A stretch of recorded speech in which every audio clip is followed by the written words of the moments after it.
Hey everyone, how's it going? Welcome back to Let's Play Elden Ring. We have a little bit of unfinished business to take care of after the wedding that we ended last episode on. That unfinished business happens to be with Ranni's cohort. So once again, we are starting in Liurnia. No. I'm part of her very being. I can never betray her. No matter what might happen. Ranni. She needs me. Blaidd is losing himself. And he is holding on to one core part of his identity, and that is his loyalty.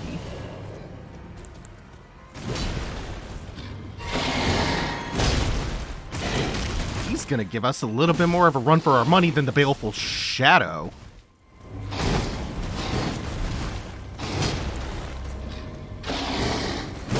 The real Shadow. There it is. Fortunately, we do have to do this to him. E.G. once foretold this happening when he explained why he locked Blaidd in the Everjail. The Royal Greatsword and his armor. No helmet.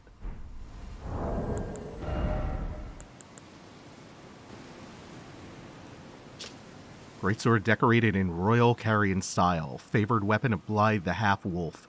In defiance of the fate he was born to, Blaidd swore to serve no master but Ranni. As proof, the sword was imbued with a cold magic at the moment the oath was sworn. Well-worn black armor of the man-wolf Blaidd. Pelt serves as a cape protecting from cold. Blaidd was the blade of Ranni, but the cold never bothered him anyway. Served as Ranni's shadow, his loyal ally who would defy destiny itself if it would have him turn upon his lady.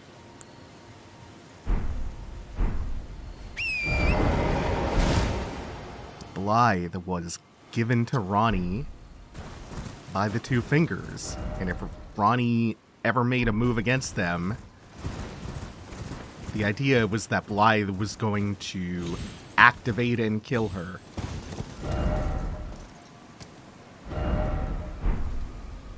And if we just go back to Seluvis's tower now, we can grab his mask. You just have to double jump onto the outer wall. Right-hand side. Yeah, Blaidd was meant to be as much a warden as he was a guardian.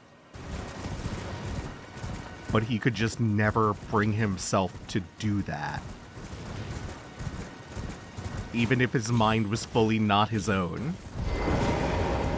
His loyalty to Ranni just ran that deep. And there's the mask. Fashioned after the head of a black wolf, relic of an assassin who assumed the guise of Ranni the Witch's loyal shadow. The likeness is striking.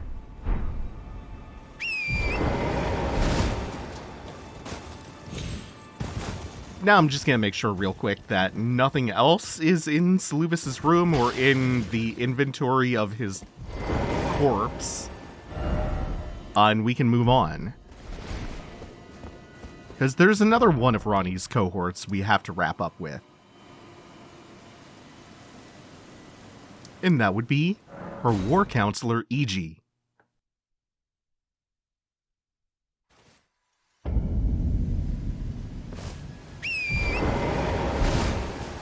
Now, what are you up to? Well, how are you going to take word of Blaidd's death? Unthinkable. How could Blaidd? How did he break free from his cell? No. More importantly, Blaidd became a curse that plagued Lady Ranni. Yet even in madness, gave himself to her. I made a grave misjudgment. And I thought myself a capable war counselor. I'll catch up with you soon enough, Blaidd. When I do, I only hope you'll accept my apology. Oh, that doesn't sound good. He's planning for his imminent death Oh, and a Black Knife assassin has showed up.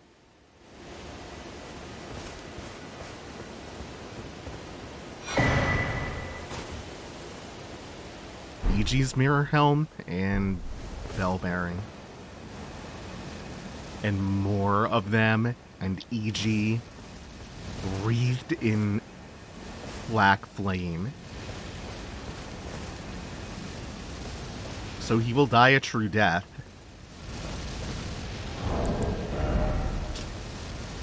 Fashioned from crystal looking glass, said to have never left War Counselor EG's head. Easily broken and weak against striking attacks. Worn by those committed to high treason, it wards off the intervention of the Greater Will and its vassal fingers. EG was afraid, terrified of his own treachery. He thought he was doing the right thing. He thought he was protecting Ranni by locking Blaidd in the Everjail. And for all we know, that was still maybe the right call.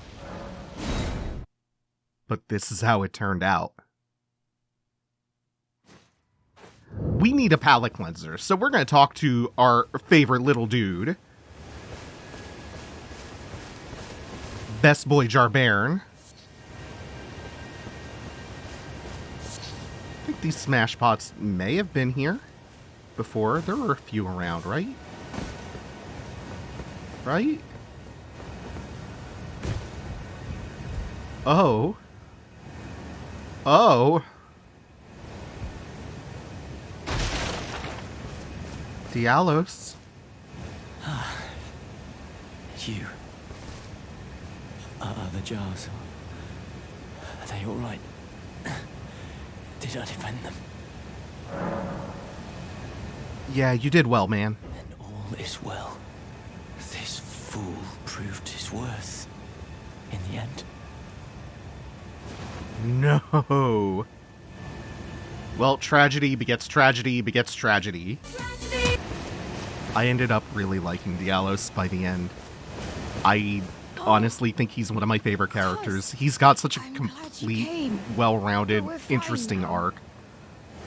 Dialos fought the poacher, though quite a lot of us got broken. I won't cry, though. I'm a warrior jar. A warrior. Oh, God, it's heartbreaking the way his voice cracks there. Is told in blood. That's the kind of warrior I want to be one day, cuz. Even if I'm scared, Aww. I'll still fight to protect everyone. Heart-wrenching. The tale of House Hoslow is told in blood. That's the kind of warrior I want to be one day, cuz. Even if I'm scared, I'll still fight to protect everyone. The tale of House... That's the kind... Even if They got it over. They got the tale of House Oslo is told in blood over. It now emotionally affects me.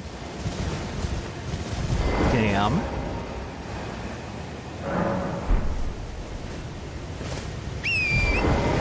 This is genuinely one of the most upsetting side character deaths for me in Elden Ring. The tale of House Hoslow is told in blood. That's the kind of warrior I'm going to be. One who protects everybody. The tale of House... That's the kind of one. Yeah, we are not having our hearts warmed anytime soon. Although, we keep reloading. Jarburg will move back to his original spot. And, we're not quite done. Also, looks like they buried Dialos.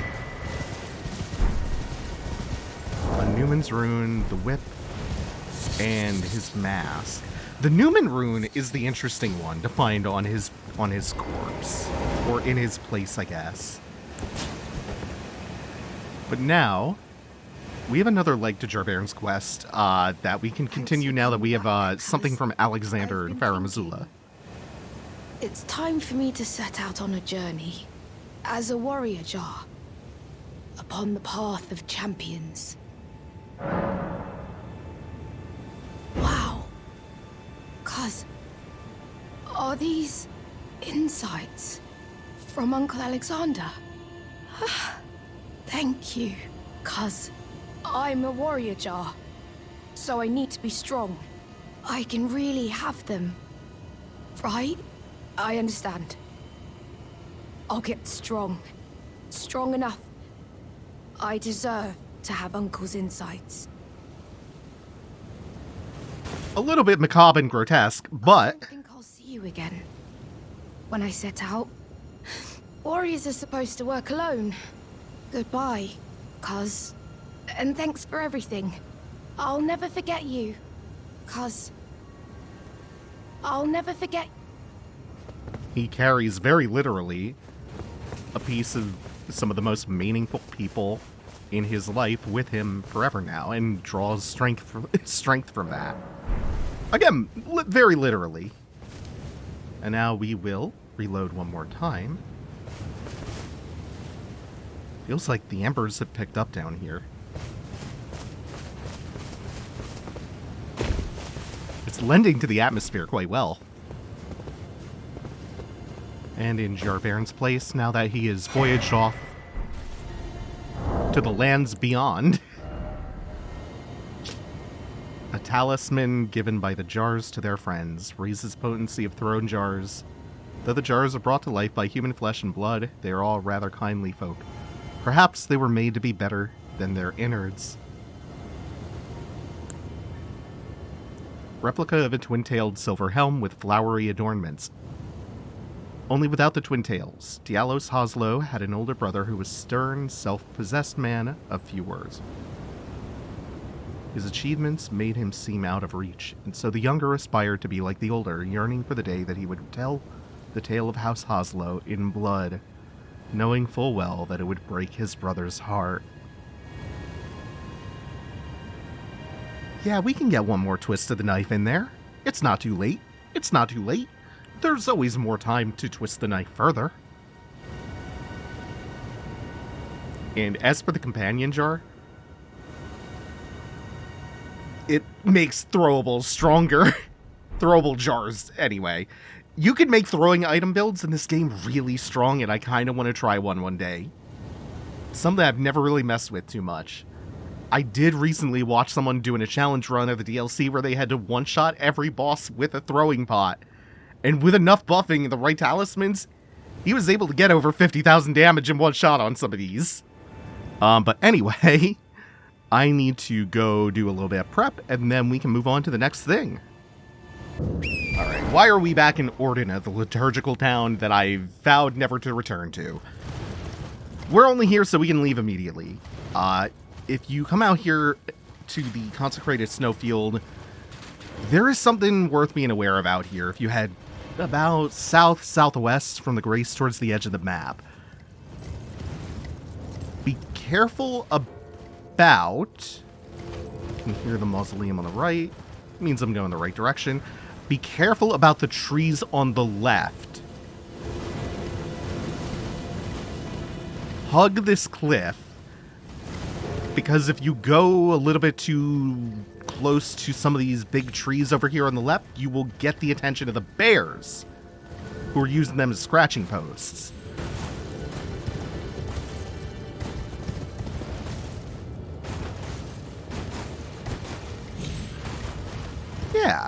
Yeah, there's a few of them. And this should be fine. That's not too high. And we get dismounted here because we are being invaded. And that's exactly what I want to see. Because there's an Alvinoric overlooking this portal. And the portal is inert for the time being. Until you deal with this sanguine noble who invades you over here. There he is. And how do you deal with this? Flame of the Redmanes, I don't hate it. It could be flashier, though.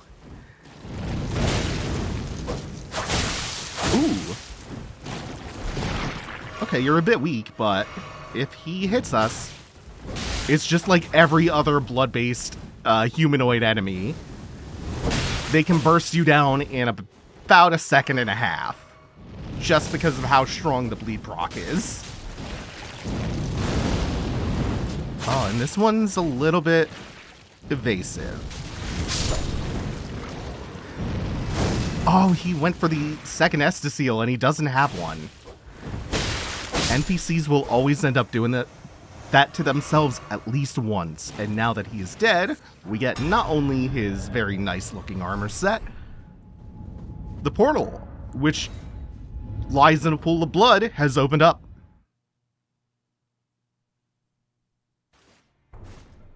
And that places us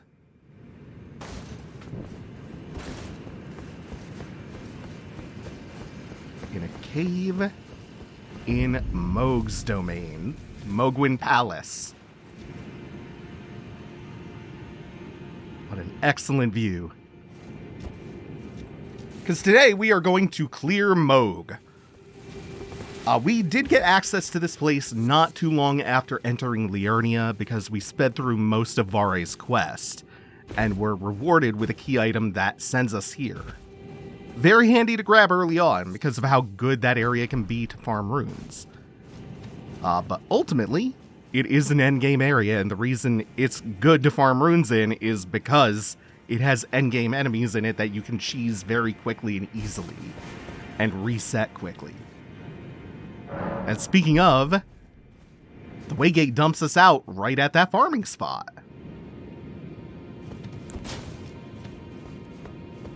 So yeah, let's say you missed that quest. You missed that part of Varré's quest. This is the other way in. And you used to also be able to farm all of these Albinaurics. The red ones, by the way, will grow spikes and roll at you aggressively. But they are no-wheel skeletons. Used to be that there were some really good AoE weapons in AoE Ashes of War, like Hoarfrost Stomp, that would just clear them immediately. You get like tens of thousands of runes for very little work and very little time invested.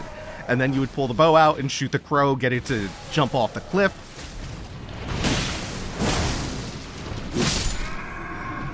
But I do think, comparatively, especially now after they've nerfed a few of those farming tools, I think just shooting the bird and resetting is faster.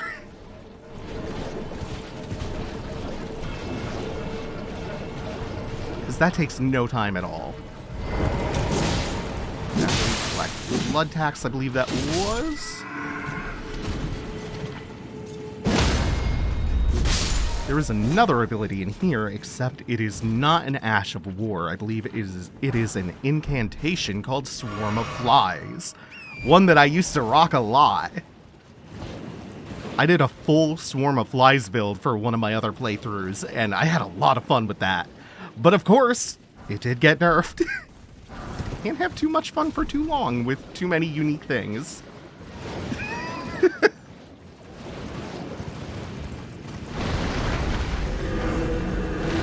Oh, and we got some skeletons spawning behind us. We'll get back to them. There's going to be plenty of time for big, spooky, spectral skeletons.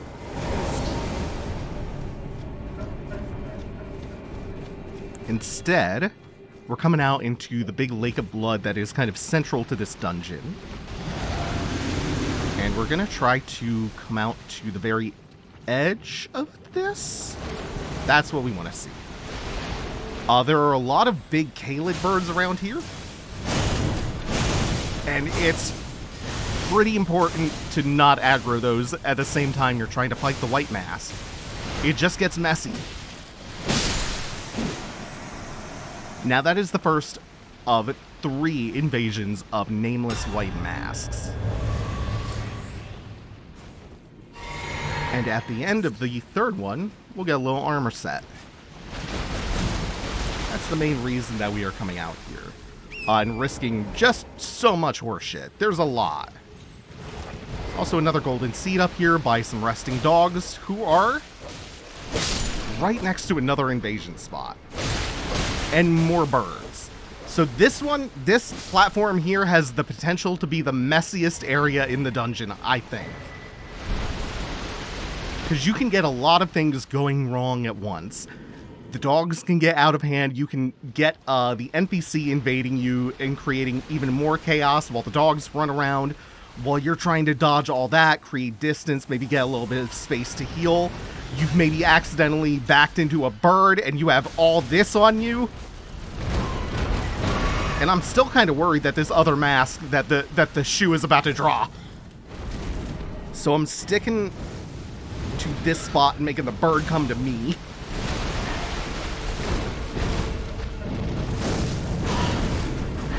Uh-oh, this is what I didn't want.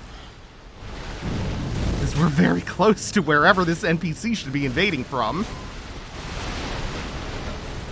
As long as the bird dies in like the next 6-7 seconds, it can invade all at once. It's not going to make it in time. That got spooky for a moment, though. Okay, we're fine. We're fine. I'm not sweating at all. And of course, we are rewarded profoundly. Even more dogs? I forgot about these ones. This could have gotten so nasty. Oh my god. I'm just gonna count my blessings here. I'm gonna be actually very grateful.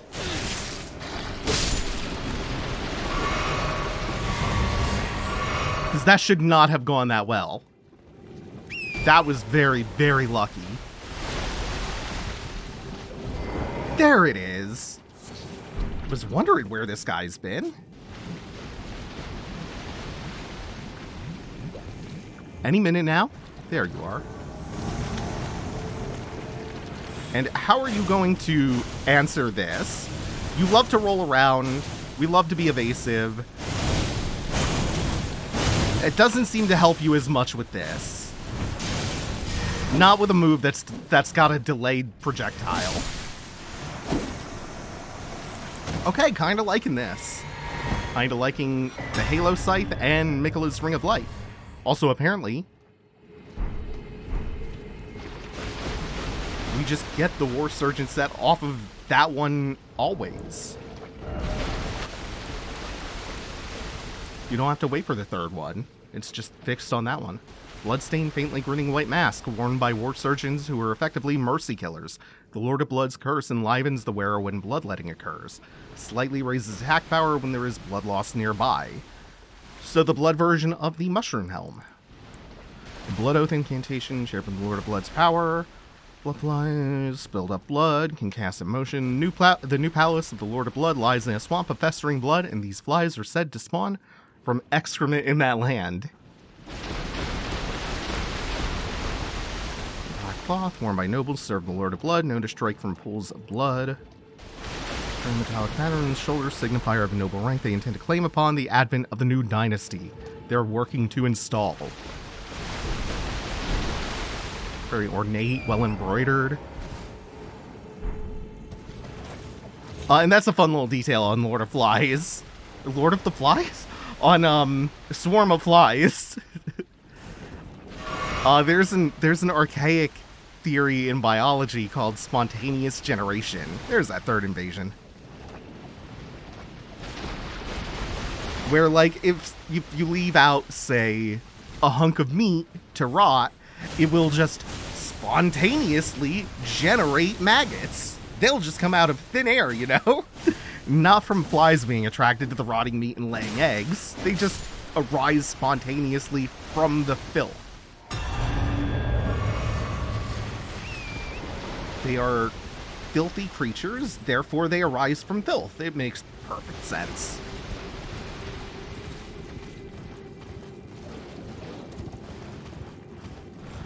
And since we are through that invasion, we can exit the swamp the way we came in, hug the left side, and laser firing skeletons.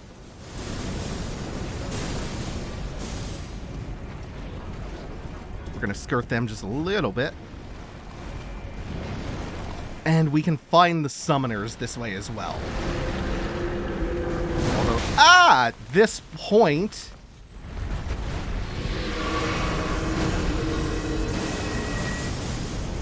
they're not the worst things in the world.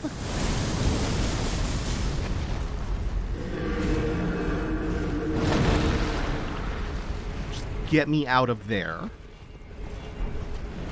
That's what I was looking for. That one rune arc. Been running low for a few episodes now, so where I can pick them up, I will make a pit stop. Oh, you need to stop. That one was too close to me. Alright, and once we get back here, this is where we entered the dungeon from Varré's quest side of things. And what we'll find is that this actually gets us much closer to the end of the dungeon than the other entrance does.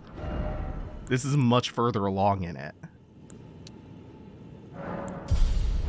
Not that this dungeon is all that big to begin with, to be fair. What we have ahead of us is a cave, an elevator, and the boss, and that's essentially it.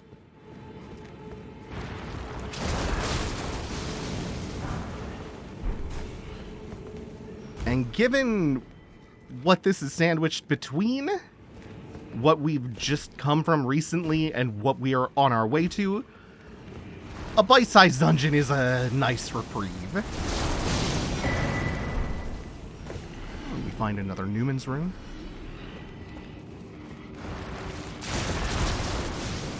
Yeah, so once we're through the bloated worshippers who explode into blood mist, that one fell off a cliff, I saw that.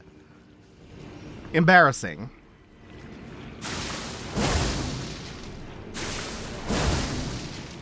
Once we're clear of all of this, oh my, we might take that proc. That'll be okay. Oh, we did manage to dislodge him, so we don't actually have to invest all that time into killing him. He's a little bit of a pain to get to move. Usually you just have to whack away endlessly. And somebody has scattered blood flame.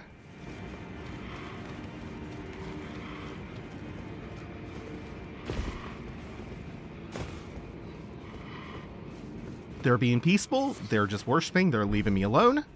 We are going to do the same.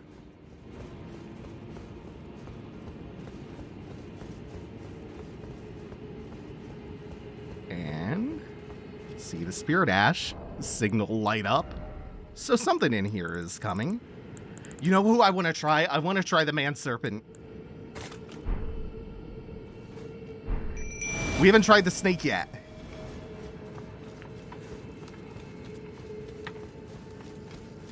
Come with me, my snake. This is what you have to watch for in this small cave section. The sanguine nobles who will teleport in from pools of blood in the floor and ambush you. And you can hear around the corner somewhere, there's a merchant playing his instrument.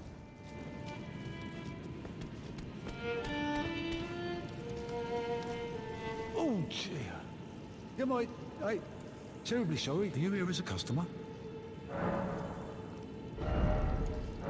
You have to watch out in here a little bit because I think a sanguine noble can spawn in from a pool of blood nearby and attack the merchant. Or at least, the merchant will catch a stray while he attacks you. Yeah, here he is. If you go too far, he triggers. If you get too close, and then go back to the merchant, I've had that happen.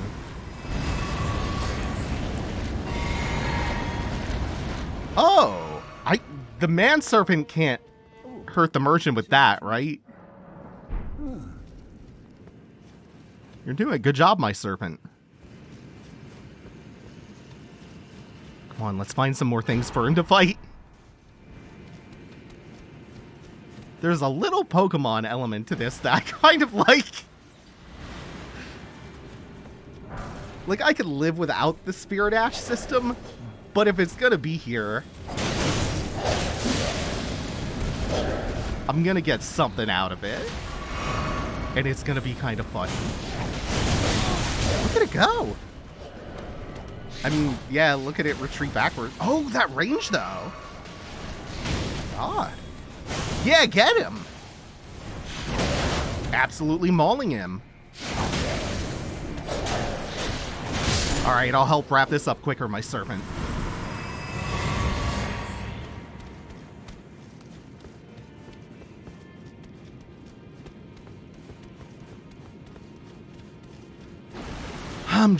Oh, there's another one spawning in. I'm just realizing there's not a legendary Mad Serpent Spirit Ash, and that makes me sad. There's not like a Banished Knight Oleg or Black Knight Tish. Or Lucatiel the Headless for the Man Serpents. Yeah, I believe my serpent's just rocking the hell out of that noble.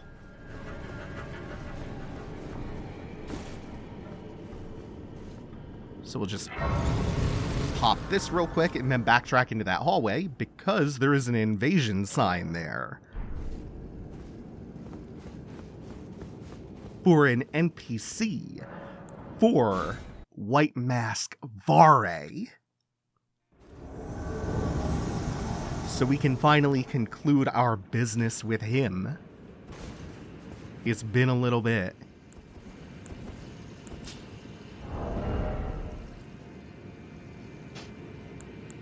Oh yeah, right. Because we don't get the benefit of the Rune Arc stats, so I have to reconsider this slightly.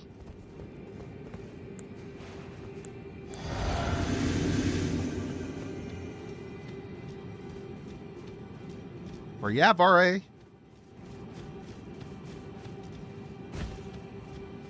Where is he hanging out? He's got to be around somewhere. Usually they're just right there, though, ready to go. He's gonna make me find him.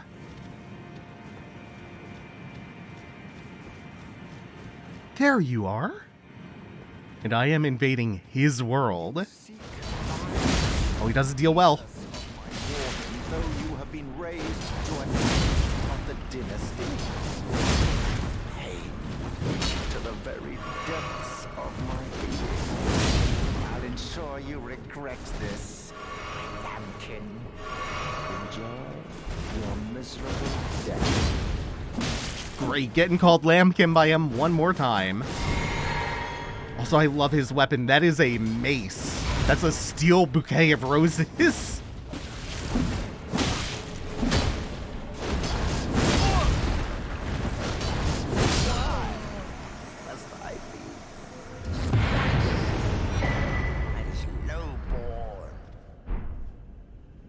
Disgraced by this lowboard.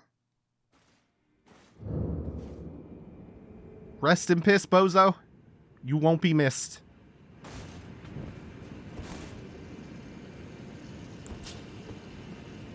Oh, luminary Mohg, please grant the strength you promised. I have given everything. Please, my lord. Please. Bless the Mohgwyn dynasty with love.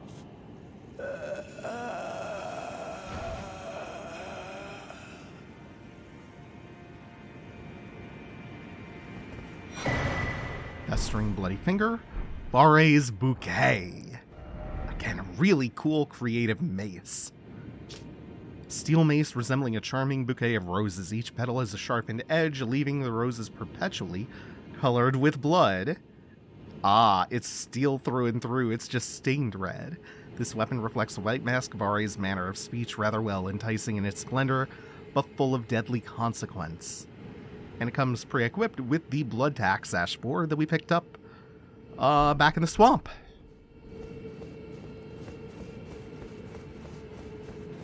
And that is really it for the Mohgwyn Palace.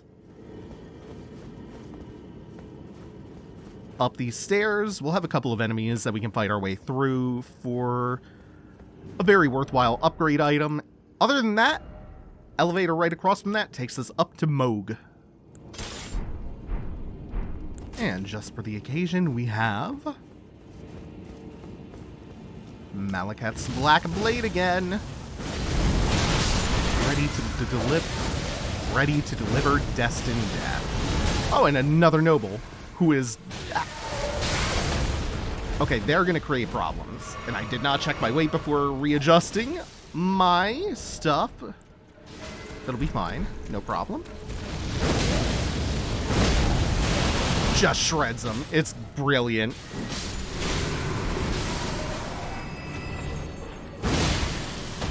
And then even when you don't get the full AoE off of that, you still get the big sweeping attack. Like, if you're out of mana, you get that part at least.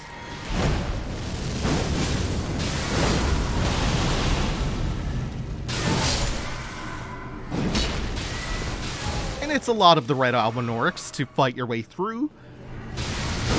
But it'll be worth it. Because in that chest, there is a somber ancient dragon smithing stone.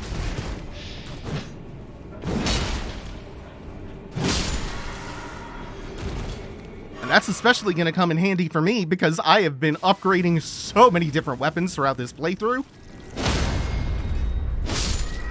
I have switched off so many times at this point, and I will again.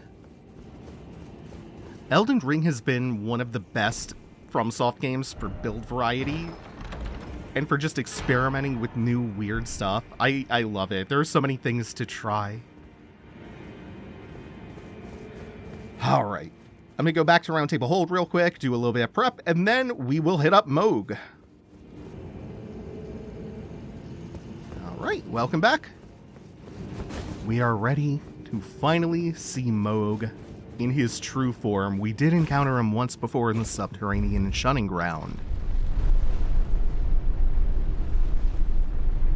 But he was kind of a shadow of himself there.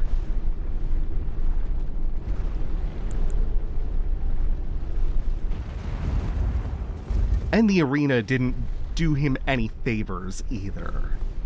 This arena, on the other hand, gives us a lot of room to dance.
Dearest Mikola,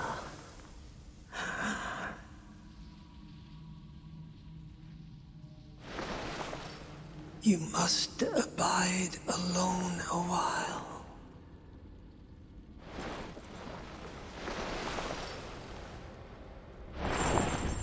Welcome, honored guest, to the birthplace of our dynasty.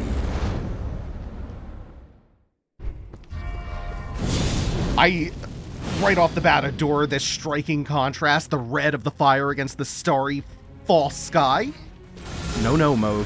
So just like before, the shackle does work. I'm not going to abuse it too much. I just want to show that off. Hold on. I almost forgot. I never transform unless somebody gives me a countdown. Now, we get to the heart of the fight. Starting from about 75%, he will begin counting down to his second phase in Latin from 3. Every time he counts down, he puts another ring on you like this. when he starts his Phase 2 transition, that's where having that purifying crystal tear from the end of Yura's quest becomes very important. Fine. You happy? Elated. You're too kind. Here goes.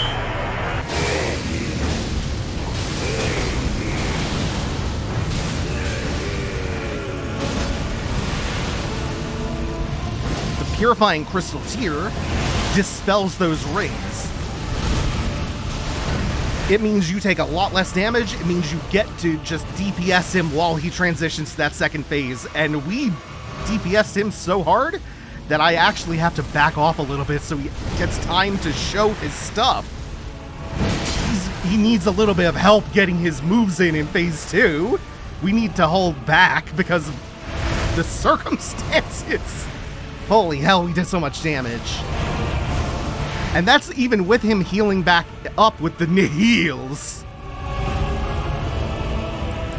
So you can do this without the purifying tear. You can just heal through it. It just makes it a lot easier.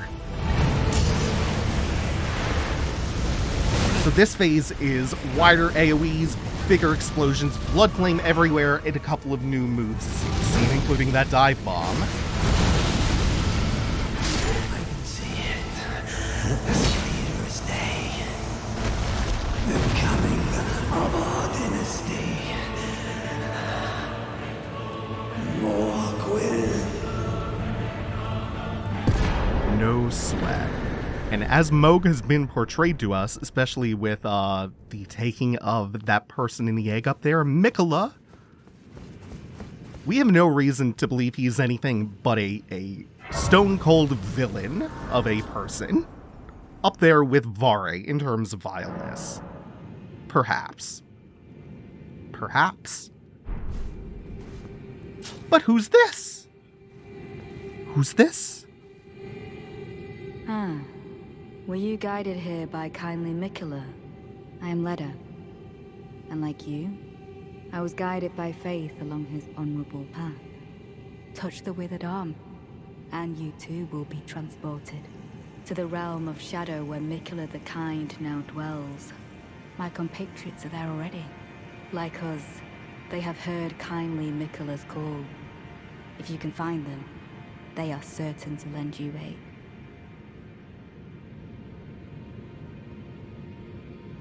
Come now, touch the withered arm, and travel to the realm of shadow. I will not be far behind. May we meet again. Come now, I will not be far behind. Now, at this point, we could start pursuing Miquella in the Land of Shadow, which is the setting of the DLC. And that is tempting. But not right now. Do not worry, we will get there soon. We are so close now.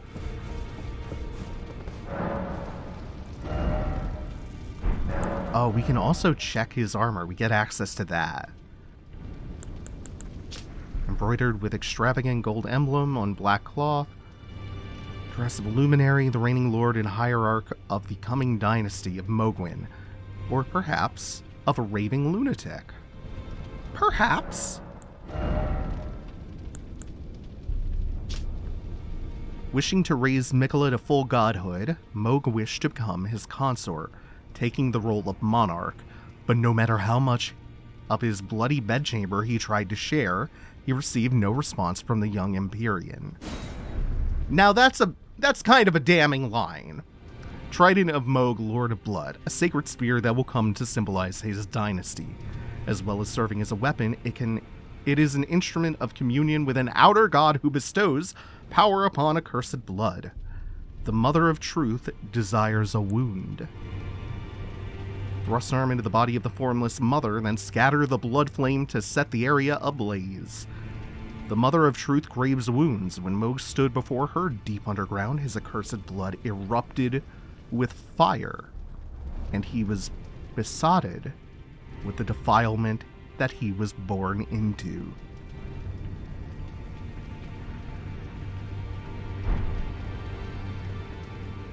Before the final set of bosses, we have one legacy dungeon left, and at the end of it waits Malenia, Blade of Miquella. That is where we will start next time. Thank you all for watching. Take it easy. Have a good one.